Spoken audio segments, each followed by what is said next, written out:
ہمارے جو معاملات ہوتے ہیں اور ریلیشن شپس ہیں وہ ہماری زندگی میں اور ہماری ورکنگ میں اور ہمیں ہمارے گولز کے اچیو کرنے میں ایک بہت ہی اہم کردار ادا کرتے ہیں. ہم ہر وقت کسی نہ کسی سے کوئی نہ کوئی معاملہ کر رہے ہوتے ہیں. یا ہمارا معاملہ اپنے رب کے ساتھ ہو رہا ہوتا ہے جب کوئی بھی نہ ہو، یا پھر اگر ہم انسانوں کے بیچ میں ہیں تو انسانوں کے ساتھ معاملہ ہو رہا ہوتا ہے، کبھی اپنے بڑے کے ساتھ، کبھی اپنے سے چھوٹے کے ساتھ، اور کبھی اپنے برابر والے کے ساتھ. یعنی تنہا ہو کر بھی ہم کسی وقت تنہا نہیں ہوتے، ہم اکیلے نہیں ہوتے، ہو سکتے بھی نہیں.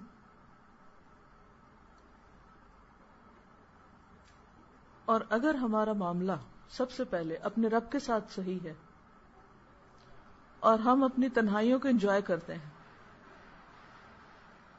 اور اس وقت ہم اپنے رب سے ہم کلام ہوتے ہیں اور اس کے ساتھ باتیں کرتے ہیں اور اس سے مدد مانگتے ہیں اور اس کے شکر گزار ہوتے ہیں اور اس کی نعمتوں کا ذکر اس کے ساتھ کرتے ہیں، تو اس سے ایک زبردست قسم کی آپ کو ایمانی قوت نصیب ہوتی.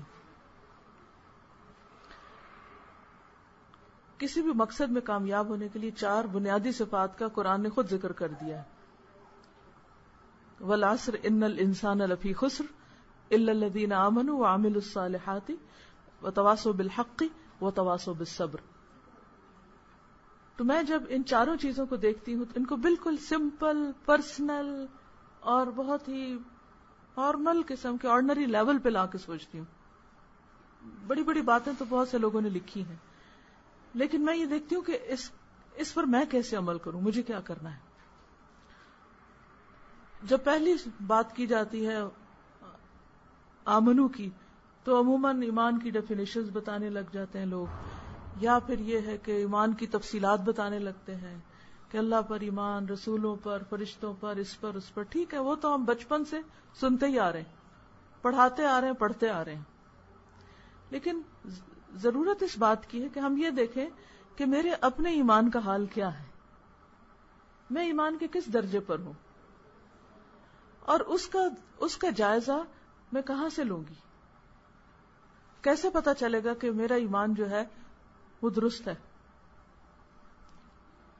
ایمان کوئی ایبسٹریکٹ چیز نہیں ہے، ہم اس کو خود اپنی ذات کے اندر بھی دیکھ سکتے ہیں اور ہمارے لوگوں کے ساتھ جو معاملات ہوتے ہیں ان سے بھی ہمیں پتہ چل سکتا ہے. اپنی ذات کے اندر کیسے دیکھیں؟ اس وقت نہیں دیکھیں گے جب ہم لوگوں کے بیچ میں ہوتے ہیں. ہم اپنے ایمان کا جائزہ اپنی تنہائی کے اوقات میں لیں کہ تنہائیوں میں ہمارا اپنے رب کے ساتھ کیا معاملہ ہوتا ہے، اس کے ساتھ ہمارا تعلق کیسا ہوتا ہے، اس کی محبت اور اس کے شوق میں ہمارا دل کتنا تڑپتا ہے، اس کی ملاقات کا شوق کتنا ہے، اس کے ساتھ میں اپنا کیا کچھ شیئر کرتی ہوں، میرا اور میرے رب کے بیچ میں کیسا تعلق ہے، وہ کتنا پرسنل تعلق ہے. اس میں اگر آپ روزانہ تھوڑا سا بھی ٹائم نکال لیں اور جو کچھ بھی آپ کر رہے ہیں، مثلا آپ بچوں میں کام کر رہے ہیں، آپ بڑوں میں کام کر رہے ہیں، کسی سے بھی کر رہے ہیں، کیونکہ ہر شخص کی زندگی کا ایک سینٹر آف لائف ہوتا ہے جو اس کا گول ہوتا ہے یا مقصد ہوتا ہے زندگی کا. اگر آپ کی پرائمری ڈیوٹیز میں سے آپ سمجھتے ہیں کہ جو اللہ کے لیے آپ کام کر رہے ہیں وہ بچوں میں کام ہے، تو پھر آپ اس کام کے حوالے سے اپنے رب کے ساتھ باتیں کریں. اس میں دعائیں بھی ہو سکتی ہیں، اس میں مشکلات کا اظہار بھی ہو سکتا ہے، اس میں آپ سے جو کوئی غلطی یا کمی یا کوتاہی یا خیانت یا کسی بھی اعتبار سے کچھ ہوا، اس کا آپ اس پہ توبہ استغفار بھی کر سکتے ہیں، لیکن it should be in a very simple اور پرسنل لیول پہ. دوسرا ہمارا معاملہ لوگوں کے ساتھ معاملے میں ہمارا ایمان پتہ چلتا ہے کہ ہم ایمان کے کس درجے پر ہیں. اس میں نبی صلی اللہ علیہ وسلم نے ہمیں ایک کرائیٹیریا دے دیا ہے، اور وہ کرائیٹیریا آپ سب کے سامنے، آپ سب کو معلوم ہے کہ آپ نے فرمایا کہ خدا کی قسم تم میں سے کوئی شخص اس وقت تک مومن ہو ہی نہیں سکتا، یعنی صاحب ایمان ہو ہی نہیں سکتا جب تک کہ وہ دوسرے کے لیے وہ پسند نہ کرے جو وہ اپنے لیے کرتا ہے. یہ ایک اتنا زبردست معیار ہے کہ اس کے ساتھ آپ کسی کے ساتھ بھی معاملہ کریں گے، چاہے اپنے کے ساتھ، چاہے غیر کے ساتھ، چاہے دوست کے ساتھ، چاہے دشمن کے ساتھ،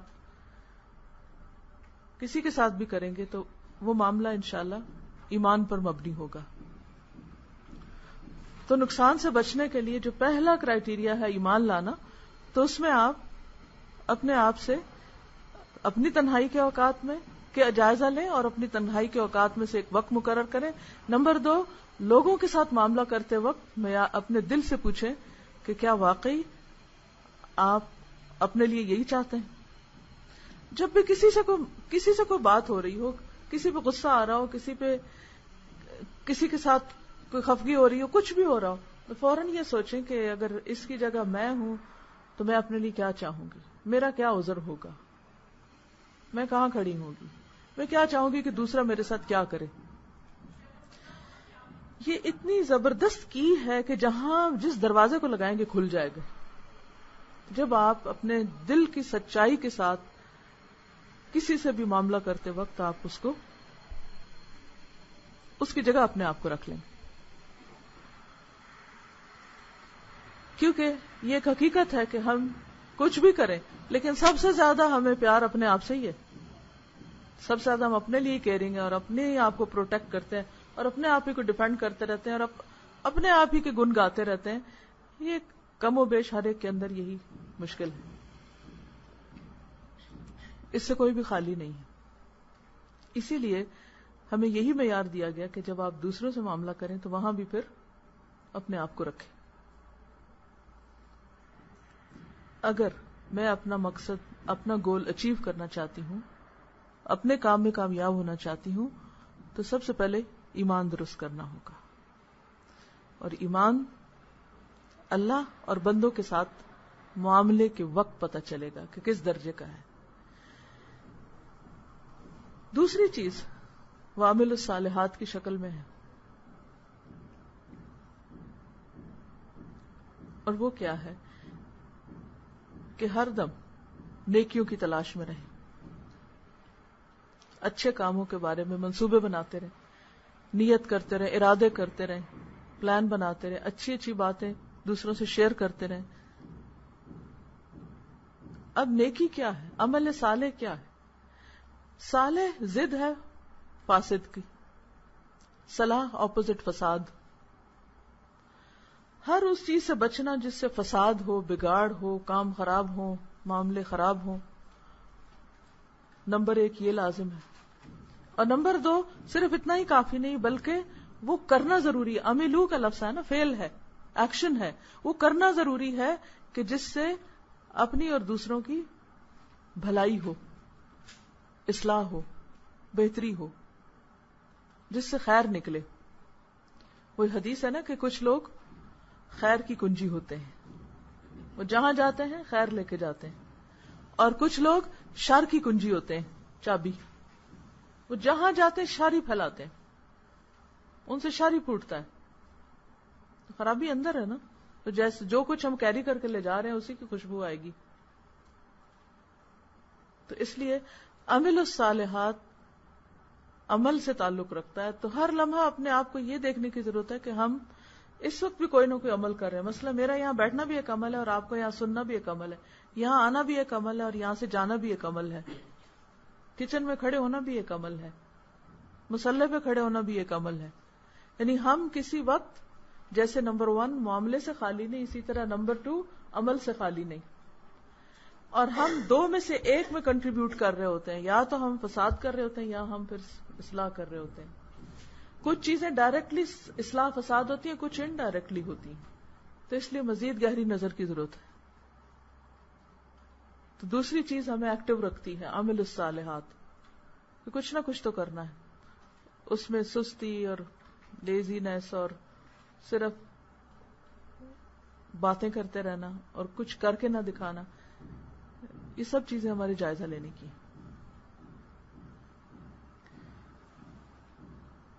تو یہاں سمپل لیول پر ہر کام کرتے وقت، اور اگر ہر ایک نہیں تو کام کرتے کرتے، مثلا آپ کمپیوٹر بیٹھے ہیں، آپ کچھ لکھ رہے ہیں، آپ کچھ بنا رہے ہیں، کسی کو فون کرنے جا رہے ہیں، کسی سے ملاقات کے لیے جا رہے ہیں، رک کے 1 سیکنڈ پوچھیں کیوں کر رہے ہیں؟ ٹائپنگ کرتے کرتے چھوڑ دیں اور پوچھیں اپنے آپ سے کیوں کر رہی، کس کے لیے کر رہی، وائی؟ اپنے آپ سے پوچھیں، کوئی نہیں آپ سے پوچھے گا، خود اپنے آپ سے پوچھیں. اگر تو وہ اللہ کے لیے ہو رہا ہے کام اور نظر اس پہ لگی ہوئی کہ وہ مجھ سے خوش ہو جائے، تو خود بخود عمل صالح ہو جائے گا، چاہے طریقے یا ترتیب میں کچھ فرق بھی ہو جائے. لیکن اگر اس کے لیے نہیں اور کوئی شہرت کی طلب ہے یا لوگوں کو خوش کرنے کے لیے بھاگے دوڑے پھر رہے ہیں، کچھ حاصل نہیں ہوگا. اور دوسری بات یہ ہے کہ احسن عمل جو ہے اس میں ایک تو ہم عام طور پہ ڈیفینیشن اس کی بتا دیتے ہیں کہ سنت کے مطابق ہو، لیکن خود سنت کو خود بھی نہیں بعض اوقات پتا ہوتا کہ کیا اور کیا نہیں. اس میں دوسری چیز جو آتی ہے سنت کے علاوہ وہ ہے کہ بہترین طریقے سے کام کرنا، کام چل چلاؤ والا نہیں اور لاسٹ مومنٹ پہ اٹھ کے بس ادھر ادھر چیز کو بس خانہ پوری والی بات نہ ہو. کچھ بھی آپ کر رہے ہیں کبھی نیور بی سیٹسفائیڈ کہ آپ یہ نہ سوچیں کہ اچھا اب تو میں بہت اچھا کرنے لگی. بس اگر آپ بچوں کو پڑھا رہے ہیں اور آپ کے میرے سے اچھا تو کوئی ٹیچر ہے ہی نہیں، اور میں تو جو کر رہا ہوں میرا آئیڈیا سب سے زبردست تھا، اور میرا لیسن پلاننگ بہت اچھی تھی، اور میرا نہیں، کبھی بھی ایسا نہیں ہو سکتا کہ ہم سب سے اچھے ہوں. اور جس دن یہ خیال آ گیا نا ہم سب سے اچھے ہیں تو وہیں سے زوال شروع ہو جائے گا. تو اس لیے بہت ضروری ہے کہ اس میں ہم بہتر سے بہتر، اور اس کے لیے بھی ہمیں ایک معیار دے دیا گیا حدیث میں، اور وہ کیا ہے کہ جس کا آج اس کے کل سے بہتر نہیں وہ برباد ہو گیا. یوں لگتا ہے کہ جیسے مرتے دم تک ہمیں مسلسل سٹرگل کے لیے کہا گیا کہ ہر روز کل کی نسبت امپروومنٹ کی ضرورت ہے، اور اگر کل سے زیادہ امپروومنٹ نہیں تو گویا کچھ نہیں کیا. مومن ایک ٹری کی طرح روز گرو کرتا ہے، اور آپ نے دیکھا ہوگا کہ جب کسی ٹری کی گروتھ رک جاتی ہے تو پھر کیا ہوتا ہے، سوکھنے لگتا ہے، پھر جلانے کے قابل رہ جاتا ہے. لیکن آپ نے دیکھا ہوگا کچھ اچھی قسم کے ٹریز جو ہوتے ہیں وہ بوڑھے بھی ہو جاتے ہیں تو پھر وہ مزید لٹک لٹک کے نئے پودے زمین سے اس کے حصے کے نکلنے لگتے ہیں، اپنے لیے آثار چھوڑتا ہے. تو اپنے آپ سے پوچھیں کہ جو بھی میں کر رہی ہوں یہ کس میں شامل ہوتا ہے، صالح میں یا فاسد میں، اچھا یا برا ہے، دو میں سے ایک ہے. اور بی ایکٹیو، عمل جو ہے ایکشن کا نام ہے، باتوں کا نہیں ہے. تیسری چیز جس کو آپ سمپل لیول پر لے سکتے ہیں وہ کیا ہے، وَتَوَاصَوْا بِالْحَقِّ. اس کو میں اپنے لیے لیتی ہوں، sharing the good. Any good you have share with others. حق کیا ہے، سچائی، جو چیز حقیقت کے مطابق ہے، ریالٹی بیسڈ ہے، جو فائدہ مند ہے. جب آپ کو ایک سچائی کا پتہ چل جاتا ہے، صرف باتوں میں نہیں، نظریے میں نہیں، کوئی بھی اچھی چیز آپ کو پتہ چل گئی ہے تو پھر آپ کیا کریں، اس کو دوسروں کے ساتھ شیئر کریں. جس کو نہیں کرنا آ رہا اسے سکھائیں. اگر آپ کو پتا ہے کہ آپ بہت اچھا کرتے ہیں تو آپ آگے بڑھیں اور دوسروں کو بتائیں. اور اس میں پھر جو پہلی دو چیزیں ہیں وہ بنیاد کا کام کریں گی آپ کے ایمان اور عمل صالح. جتنی وہ مضبوط ہوں گی، جتنا اللہ سے تعلق مضبوط ہوگا، اور جتنے آپ خود اپنی ذاتی زندگی میں ہر وقت خیر کی تلاش میں اور اچھے اچھے کام کر رہے ہوں گے، یہ آپ کی بنیاد بنے گی تیسرے درجے کے کام کے لیے، اور تیسرے کام کے لیے. اور وہ کیا ہے، دوسروں کی ہیلپ کرنا، دوسروں کے ساتھ شیئر کرنا، اچھی چیزیں، اچھے آئیڈیاز، جو بھی ان کے لیے فائدہ مند ہے. یعنی سوسائٹی کے لیول پہ کام کرنا، صرف اپنی ذات میں نہیں جینا کہ میں اچھا ہو جاؤں بس یہی کافی ہے. تو یہ اس وقت پاسبل ہوگا جب آپ پہلے دو کام کر رہے ہوں گے. بہت سے لوگ کہتے ہیں اچھا اگر ہم کسی کو بتائیں گے تو ہمیں پکڑے گا.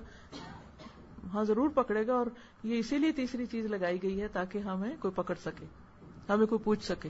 یہ ایک سرکل ہے کہ آپ کسی کو بتائیں گے اور کوئی آپ کو بتائے گا، کہ صرف آپ ہی نہیں بتانے کے لیے، دوسرے بھی آپ کو بتانے کے لیے. یعنی دو طرفہ کام ہے، کیونکہ وہ تواصو تفاعل ہے جس میں دو طرفہ ایکشن ہوتا ہے، اور ہر ایک کی ذمہ داری آپ دوسروں سے شیئر کریں، دوسرے آپ سے شیئر کریں. آپ دوسروں کو اچھی بات بتائیں، دوسرے آپ کو، کہ کوئی بھی پرفیکٹ نہیں. یہ کمپلیمنٹری رول ہوتا ہے جس میں ہر شخص دوسرے کی کمی پوری کر رہا ہوتا ہے. اور ایک مسلسل آپ کا جہاں تھاٹ پروسیس ہو رہا ہوتا ہے وہاں پر آپ کی ایک ساتھ ساتھ ایک اسکل بلڈنگ بھی ہو رہی ہوتی ہے کہ کس طرح آپ نے اچھی بات کو دوسروں کو پریزنٹ کرنا ہے. کیونکہ جب آپ اچھا کرتے ہیں تو بھی آپ کو فیڈ بیک مل جاتی ہے، اور جب آپ بھونڈے طریقے سے کوئی کام کرتے ہیں تب بھی فیڈ بیک مل جاتی ہے. اور جو اس میں آخری، اس میں بہت کچھ مزید آپ خود سوچ سکتے ہیں کہ اس کا یہ مطلب نہیں فتواصوا بالحق کا کہ آپ ایک لاٹھ اٹھائیں اور راہ چلتے جس کو دیکھیں وہ غلط کر رہا ہے تو اٹھا مارے اس کو، اور ہر ایک کو آپ لائن قطار بتاتے جائیں تم بھی غلط اور تم بھی غلط اور وہ بھی غلط ہے. یہ نہیں ہے اس کا مطلب. بعض اوقات ہم سمجھتے ہیں کہ حق، ہاں حق ہے، یہ تو بات تو صحیح ہے، سچ ہے اور میرا رائٹ ہے اور مجھے قرآن نے بھی حکم دیا میں ہر ایک کو جا کے تو نصیحت کروں. یہ اس کا مطلب نہیں ہے. تواسی کا جو لفظ ہے نا واو صاد یا میں، اس میں خیر خواہی کا مفہوم خود بخود آ جاتا ہے. اور پھر وہی بات ہے کہ جو چیز اپنے لیے پسند ہے وہی دوسروں کے لیے پسند ہوگی. جس انداز میں آپ چاہتے ہیں کہ آپ کو کوئی بتائے اسی انداز، بس اسی معیار کو رکھ لیں، ساری حکمت آ جائے گی. کیونکہ اب اکثر ہم کہتے ہیں نا ذرا کسی سے سیکھ لیں کہ کیسے کسی کو بتائیں تو پھر بہت افیکٹو ہو اور بہت اچھی طرح بتا سکیں. وہاں بھی اپنے آپ کو رکھ لیں، خود ہی اچھائی پتہ چل جائے گی کہ کیسے بتانا چاہیے. کیونکہ ہمارے جو پیمانے دوہرے ہوتے ہیں نا کہ کسی کے لیے ہم کچھ کرتے ہیں اور اپنے لیے کچھ اور، تو پھر تو مشکل ہوتی ہے. اور پھر آخری چیز جو اس میں چوتھی چیز ہے وتواصوا بالصبر، اس میں مجھے ایسا لگتا ہے کہ جیسے دکھی اور غمزدہ، پریشان حال، ڈیسپریٹ، ڈپریسڈ لوگوں کی مدد کرنا ہے. سارا سوشل ویلفیئر اسی میں آ جاتا ہے. گھر سے شروع ہوتا ہے اور ہر جگہ تک جاتا ہے. اب آپ دیکھیں کہ جب آپ کسی کو کہتے ہیں صبر کرو تو یہ اس کا وتواصوا بالصبر کا مطلب ترجمہ یہ کوئی نہیں ہے دوسروں کو صبر کرنے کے لیے کہو، کیونکہ عملی طور پہ ہم یہ کرنا شروع ہو جاتے ہیں صبر کرو، چپ کرو، کچھ نہیں ہوتا، ٹھیک ہو جائے گا سب. یہ اس کا مطلب نہیں ہے. پھر تواسی کا لفظ ہے، یہ نہیں کہا قولوا الحق اور قولوا اصبروا کہ جا کے لوگوں کو کہو صبر کرو. اس میں آپ دیکھیے کہ صبر اصل میں ہے کیا؟ کسی کی نیگیٹیوٹی کو پازیٹو میں بدلنا، منفی کو مثبت کرنا. اللہ تعالیٰ نے ساری کائنات میں ایک نظام ایسا رکھا ہے کہ ہر وقت ہر چیز منفی کو مثبت کر رہی ہے. کس طرح؟ مثلاً آپ دیکھتے ہیں کہ کہیں بھی گندگی کا کوئی ڈھیر انسان پھینکتے ہیں تو اللہ تعالیٰ نے ایسی فورسز رکھی ہیں، ایسے طریقے رکھے ہیں کہ وہ خود بخود اس میں ایسا عمل شروع ہو جاتا ہے کہ وہ منفی مثبت میں وہ ڈھیر جو ہے وہ دوبارہ ایسی شکل میں آ جاتا ہے کہ وہاں سے خرابی دور ہو جائے. اسی طرح ہر چیز اپنے اعتدال، اللہ نے اعتدال پر چونکہ پیدا کیا ہے، میزان قائم کیا ہے. انسان فساد کرتا ہے لیکن اللہ تعالیٰ نے طریقہ یہ رکھا ہے کہ ہر چیز پھر واپس اپنی اصل پہ لوٹ جاتی. تو جب لوگوں وتواصوا بالصبر کیا ہے؟ پھر جب لوگوں کی سوچ منفی ہو، لوگوں کا رویہ منفی ہو، تو اس کو خود پہلے صبر کر کے، کیونکہ ہم خود ہی صبر نہیں کرتے، خود صبر کے ساتھ اس کو پھر صبر میں بدلیں. کیونکہ اگر آپ کے اپنے پاس صبر کوئی نہیں تو آپ کسی کو بھی صبر دے نہیں سکتے. اور پھر یہ بھی دو طرفہ عمل ہے. جب آپ کسی کے لیے کرتے ہیں تو اللہ سبحانہ وتعالیٰ آپ کے لیے کرتا ہے. اور وہ بڑی زبردست حدیث ہے کہ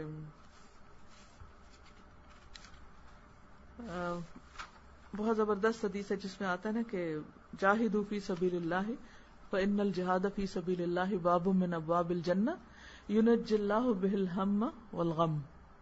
اللہ کے راستے میں جہاد کرو. جہاد کا مطلب سخت قسم کی ایفرٹ لگاؤ، سخت قسم کی کوشش کرو، کیونکہ اللہ کے راستے میں جہاد جنت کے دروازوں میں سے ایک دروازہ ہے جس کے ذریعے اللہ ہر قسم کے ہم اور غم سے نجات دیتا ہے. ٹھیک ہے، ذکر سے بھی دلوں کا اطمینان ہوتا ہے، عبادت سے بھی اچھا لگتا ہے انسان کو، لیکن دنیا کے غم اور افکار اور پریشانیاں اور بہت سے ڈپریشن صرف دور اس وقت ہو سکتے ہیں جب آپ یہ کام کرتے ہیں. لوگوں کے لیے باہر نکل کر باہر سے مراد میری کہ اپنے خول سے باہر نکل کر لوگوں کے فائدے اور خدمت کے لیے آپ کمر بستہ ہو جاتے ہیں. سوشل ویلفیئر ہے یہ اسی چیز کا نام. یہ چیزیں ہمیں دوسروں کے اندر انکلکیٹ کرنی ہے. اب یہ ہے کہ بعض اوقات لوگ جب یہ کام کرنے لگتے ہیں وتواصوا بالحق وتواصوا بالصبر کا، تو کہتے ہیں کہ کوئی ہماری بات ہی نہیں سنتا اور کوئی ہم کو اہمیت ہی نہیں دیتا اور کوئی فائدہ نہیں ہوتا، تو پھر کرنے کی کیا ضرورت ہے. لیکن ہمیشہ یاد رکھیے کہ جب آپ کسی سے بات منوانا چاہتے ہیں تو اپنے آپ سے کچھ سوال کیا کریں.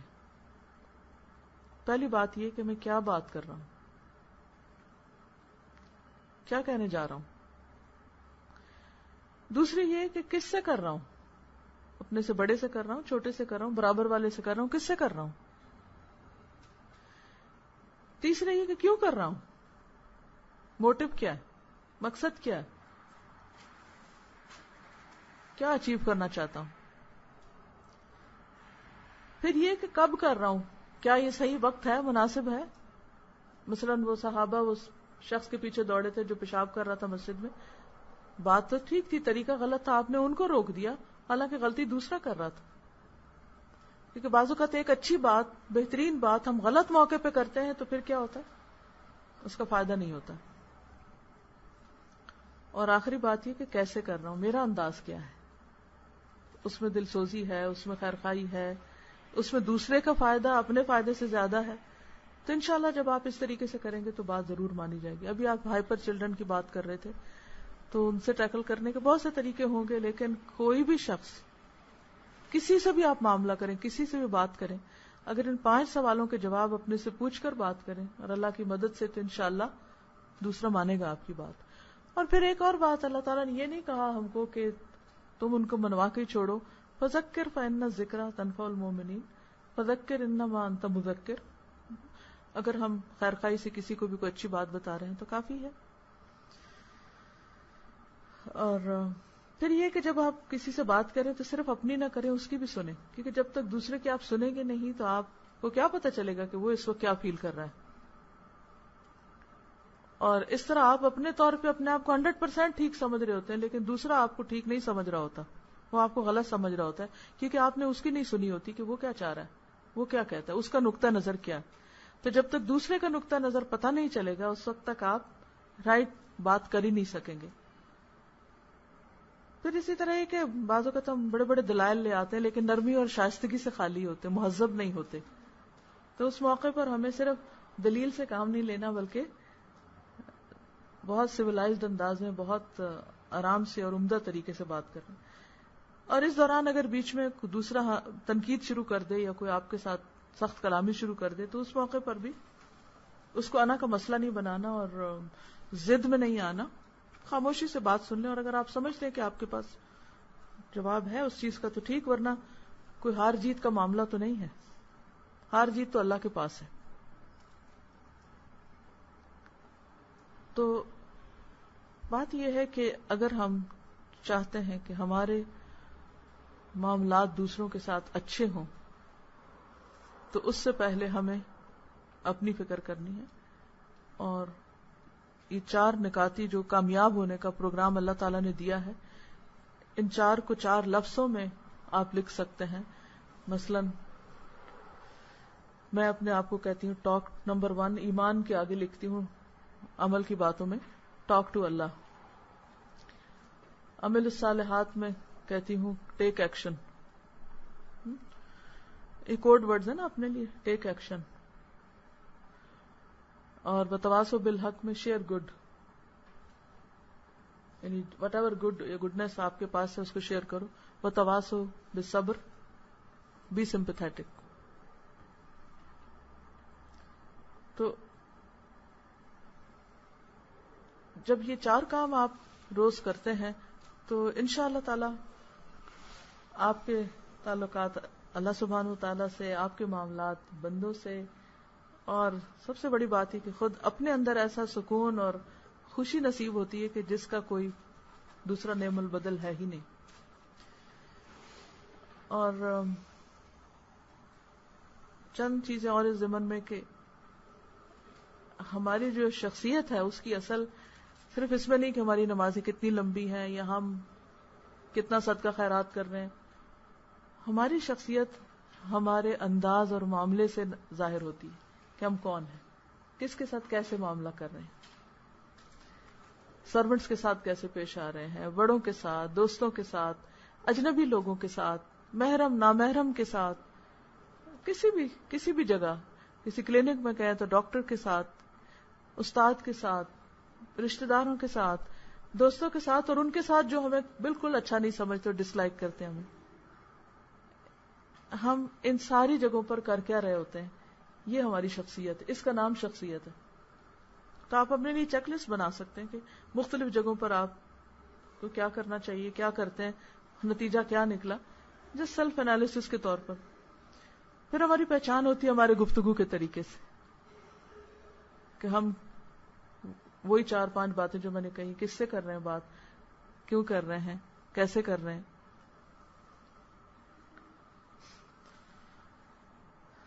اور یاد رکھیں کہ جیسا آپ کا معاملہ ہوگا ویسی ہی آپ کی قدردانی ہوگی. لوگوں کو اس سے کوئی غرض نہیں کہ آپ کتنے انٹلیکچوئل ہیں, کتنے انٹیلیجنٹ ہیں, کتنے بڑے اسکالر ہیں, کون ہیں آپ اور کون نہیں. انہیں اس سے کوئی دلچسپی نہیں. یہ سب کچھ آپ کے اپنے لیے, یہ اللہ کی نعمتیں جو آپ کو اپنے لیے ملی ہیں. آپ سے جو لوگوں کا تقاضا ہے وہ کیا ہے کہ آپ ان کے لیے اچھا معاملہ کرنے والے بنے, بی سمپیتھیٹک اور شیئر گڈ. ایک اور چیز جو بہت آسان بناتی ہے, چاہے بچوں سے ڈیل کرنا ہو, کلیگ سے ڈیل کرنا ہو, گھر والوں سے کرنا ہو, وہ ہے دوستانہ انداز, فرینڈلی ایٹیٹیوڈ. کسی کو بھی اگر آپ فرینڈلی انداز میں بات کریں گے تو فرینڈلی انداز کیا ہے, جیسے ہم اپنے دوستوں سے کرتے ہیں نا, ان کی کوئی بات اچھی نہ لگے پھر بھی ہم ان کے ساتھ اچھے ہو رہے ہوتے ہیں, ان کی باتوں کو ہم اتنا سیریس نہیں لیتے اور ناراض نہیں ہوتے, ان کو پھر ہنستے ہنستے لے لیتے. تو یہی انداز اگر بچوں کے ساتھ ہوگا, یہی بڑوں کے ساتھ ہوگا, تو فرینڈلی سے مراد کوئی گستاخانہ اور بیہودہ انداز نہیں ہے, کیونکہ اب تو شاید اس کا بھی کوئی معیار نہیں رہا کہ فرینڈلی سے مراد کیا ہے. پہلے تو اس ڈیفینیشن کو ٹھیک کرنے کی ضرورت ہے. دوستانہ انداز سے مراد یہ ہے کہ تحکمانہ نہ ہو, کہ آرڈر کرنے کے انداز میں نہ ہو, یا ایسا عاجزانہ نہ ہو کہ مسکین بن کے آپ اپنے آپ کو پیش کریں. ایک اچھا انداز ہو جس میں انس بھی ہو, دوسرے کی طرف توجہ بھی ہو, شائستگی بھی ہو, دوسرے کا احترام بھی ہو, تو انشاءاللہ اس سے بہت سی چیزیں آسان ہو جائیں گی. پھر یہ ہے کہ ایک دوسرے کے ساتھ کوآپریشن, اور کوآپریشن کا مطلب صرف یہ نہیں ہوتا کہ میں کسی کو ہاتھ پکڑاؤں تو کوئی میرا پکڑ لے. اس کا احسن طریقہ یہ ہوتا ہے کہ قربانی یا سیکریفائس کے ساتھ یا سیکریفائس کرتے ہوئے دوسرے کے ساتھ تعاون کرنا. مثلا ایک شخص کھڑا ہے اور آپ بیٹھے ہیں اور آپ کو اس کے ساتھ تعاون کرنا ہے, تو آپ کیا کریں گے؟ آپ کو اٹھنا پڑے گا, اور اس وقت آپ کا دل نہیں ہے اٹھنے کو, تو کیا تعاون ہوا پھر؟ تو بہت دفعہ اپنی مرضی, اپنی خوشی اور اپنی ذات کو قربان کر کے آپ تعاون کر سکتے ہیں. پھر بہت دفعہ تعاون اعتماد کی بات ہوتی ہے, ہمیں ایک دوسرے پہ ٹرسٹ کرنا چاہیے اور ٹرسٹ کے ساتھ کام آسان ہو جاتے ہیں. لیکن ہم یہ کیوں نہیں سوچتے کہ ٹرسٹ کس کو کہتے ہیں, ٹرسٹ کیسے ڈیولپ ہوتا ہے؟ ٹرسٹ ڈیولپ ہوتا ہے ذمہ داریاں ادا کرنے سے, اور خاص طور پر ورکنگ ریلیشن شپ میں. مثلا آپ کو کوئی رسپانسبلٹی دی گئی, مثلا ریسپشن کی دی گئی ہے, ایز اے ٹیچر دی گئی, یا کوئی اور اس طرح کی, تو اس میں کیا ہوگا کہ آپ کیا کریں گے؟ آپ وہاں سے چھٹی کر کے چلے جائیں گے, یا گھر سے بتا دیں گے, یا بعد میں بتا دیں گے سوری میں آ نہیں سکے. کیا اس سے آپ کو ٹرسٹ ڈیولپ ہوگا؟ آپ 10 دفعہ ٹائملی کام کریں گے نا, اور ایک دفعہ ایسی غلطی کریں گے تو اگلی دفعہ کوئی آپ کو کام دیتے ہوئے مزید سوچے گا, اور اس طرح آپ اپنے آپ کو نیکی اور خیر کے مواقع اور کاموں سے محروم کر لیتے ہیں. بعض اوقات لوگوں کو شکایت ہوتی ہے ہمیں کوئی اہمیت نہیں دیتا, ہمیں کوئی کام نہیں ملتا, ہمیں کوئی پوچھتا نہیں. بھئی پوچھو تو سوچو کیا وجہ ہے, کہاں کمی ہے. دوسروں میں غلطیاں ڈھونڈتے ہیں, اپنے اندر بھی ڈھونڈیں کہ کیا ہم دوسروں کی ایکسپیکٹیشن پہ پورے اتریں. تو باہمی تعاون اور باہمی اعتماد صرف اس وقت ہو سکتا ہے جب آپ اپنی ذمہ داری کو، ڈیوٹی کو، رسپانسبلٹی کو پوری طرح ادا کرنے کی کوشش کریں. اور ایک اور چیز جس کی عام طور پر کمی پائی جاتی ہے وہ ہے دوسروں کی خوبی اور اپنی غلطی کا اعتراف. یہ بہت مشکل کام ہوتا ہے لیکن بہت ہی فائدہ مند. جب آپ کسی کی بھی خوبی کا اعتراف کر لیتے ہیں تو آپ اس سے بھرپور قسم کا فائدہ اٹھا سکتے ہیں اپنے کام کے سلسلے میں. کسی کے اندر کوئی خیر ہے، عموماً کیا ہوتا ہے جب اکٹھے کام کر رہے ہوتے ہیں نا تو بعض اوقات کہیں نہ کہیں سے کوئی جیلسیز بھی سر اٹھانے لگتی ہیں.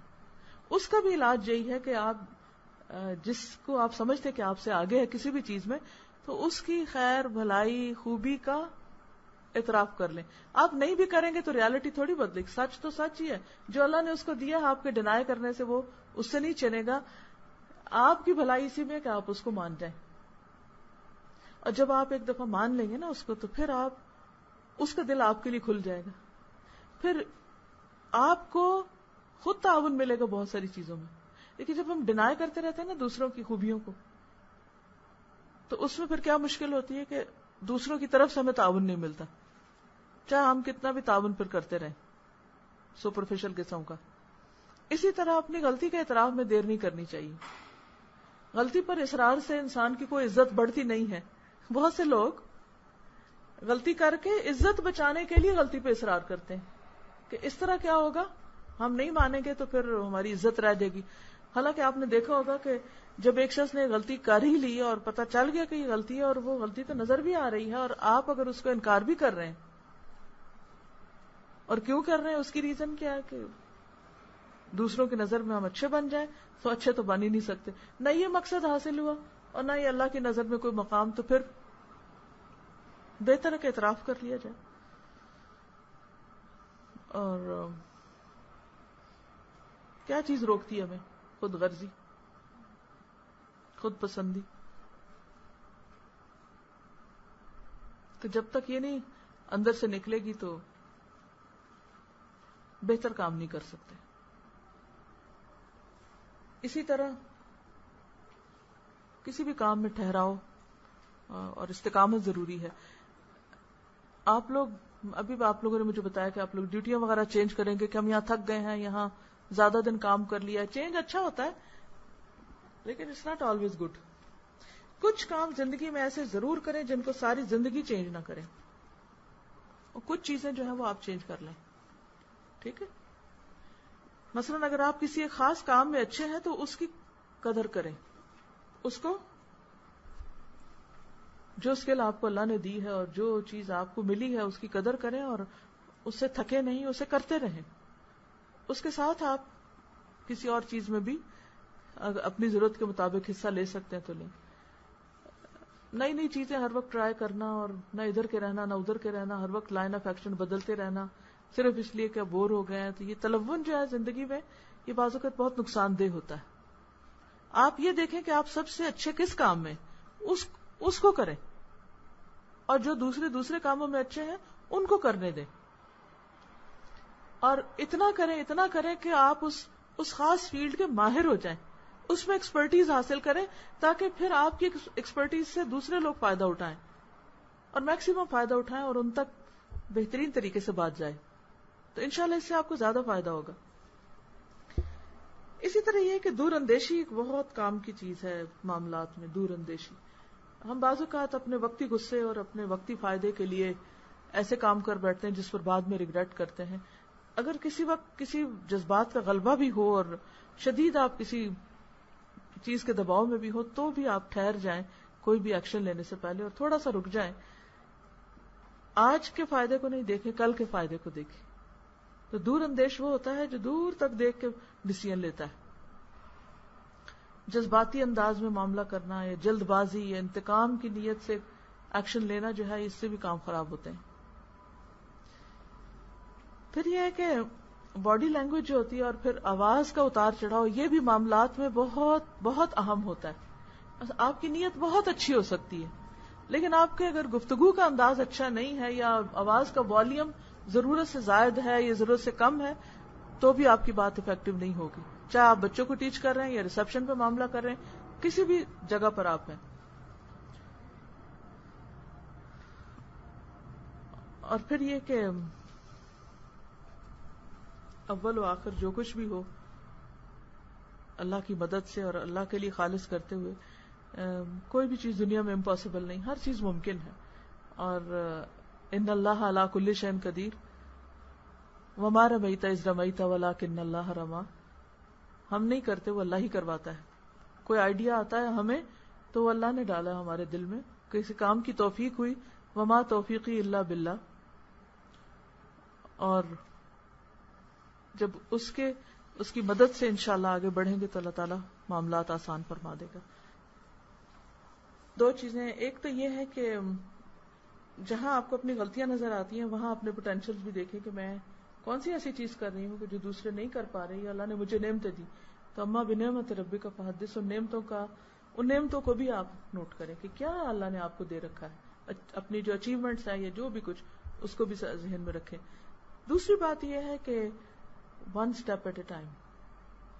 مجھے پتا ہے بہت سارے کام ہیں آج میرے، ایسا غلطیوں کو اگر کام کے طور پہ لے لینا، مجھے پتا آج میرے بہت سارے کام ہیں لیکن میں ایک وقت میں ایک ہی کام کر رہی ہوں.